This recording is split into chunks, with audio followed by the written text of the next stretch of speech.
Hello beautiful people, welcome back again to this YouTube channel. Also go and subscribe to Endelea Counseling Therapy channel. That is a form of anxiety.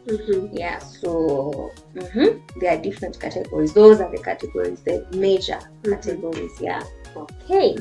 Would you please tell us how does anxiety affect relationship, work, and also physical health?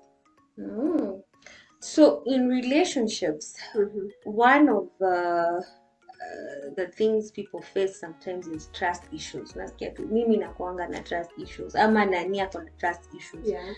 So when there's trust issues, it means someone is ever alert or cautious. Yani they're just expecting someone will lie or someone will leave or someone will hurt them, Yeah. So they are finding it hard to trust. So that is a way that anxiety affects, because we call that attachment anxiety.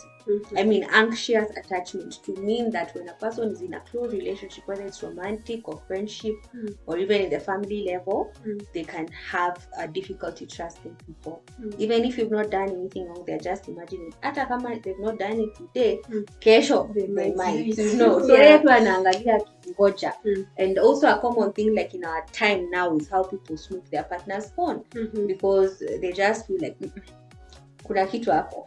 They're so curious, but at time akitoka tu hivi, I need to get that phone. So that is how it can affect relationships. There's a difficulty with trust, and of course, when there's difficulty with trust, it's bound to build a lot of conflict, because now, of course, when your friend or your family or partner feels you don't trust them, it's not maybe it's without a reason. You see, you may end up fighting. Sometimes you may also end up having so many broken relationships, because the moment you're just worried, either you break it or you accuse people falsely, So that's a way I can think of how anxiety can affect a relationship. Also, sometimes when people are anxious, they are very, very defensive, because in a state of alert, you're always ready to fight. Like someone can just be asking you a question and you already jumped into a conclusion and making it like it's a fight. So you can be very hostile that people fear you, or they find it hard to tell you the truth, or even to approach you for something, because they're like, what? Hatujui vile which can be very serious.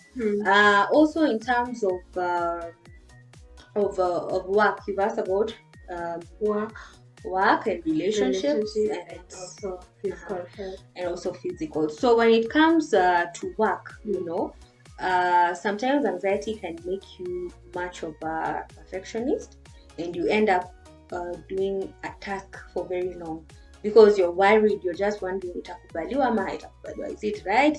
So you may have finished the assignment you have, but you keep on revisiting, because you're just feeling like you're insecure, and also you're afraid of maybe rejection, or you're afraid of criticism or something. So you may end up not handing in the work.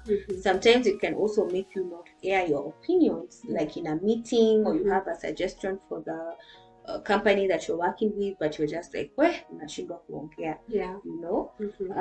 Sometimes people can be very anxious and even fail to show up for an assignment because anaogopa. And even in school, anxiety can affect your academic performance, because sometimes you can panic or be afraid until you forget the answers. And even in a recent occurrence here in Kenya, during a public interview that was happening with a politician. Would I call them a politician? But it is these government officials. You see, someone is very intelligent, they've done a lot of work, but now when they are in the interview,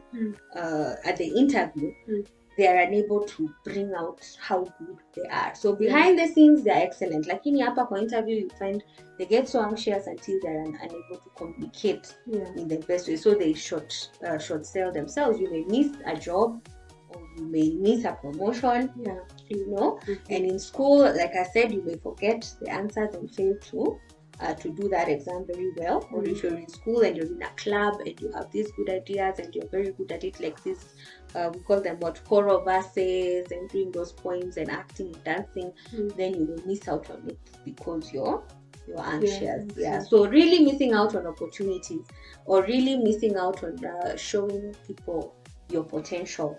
Then when it comes to your physical health, when we say that with anxiety people don't get enough sleep because they find it hard to sleep, and sleep is very important for our health. When you don't get enough sleep continuously, you may end up now having other complications that even show up physically, like maybe headaches or persistent fatigue, like you don't even have energy to shower or to visit people because you're fatigued.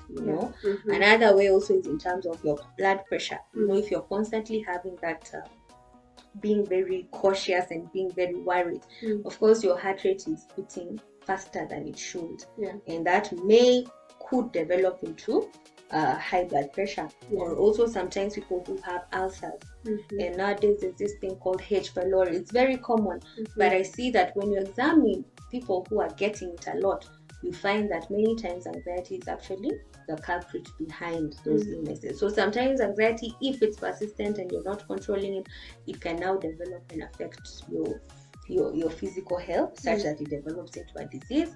Or when you talk about fatigue and you're unable to be productive. Okay. So the other thing that I would just add on top of that, concerning physical health, you see, we said when the anxiety is so severe, you might have to go check the doctor and see. So if you keep taking those medicines without also going to maybe counselors, the prolonged taking of medicine is going also to cause maybe some other diseases, because it's not safe to take medicine for a prolonged time. So that will affect your health in one way. It could. And also when we talk about dependence, you see, you can become addicted to that drug.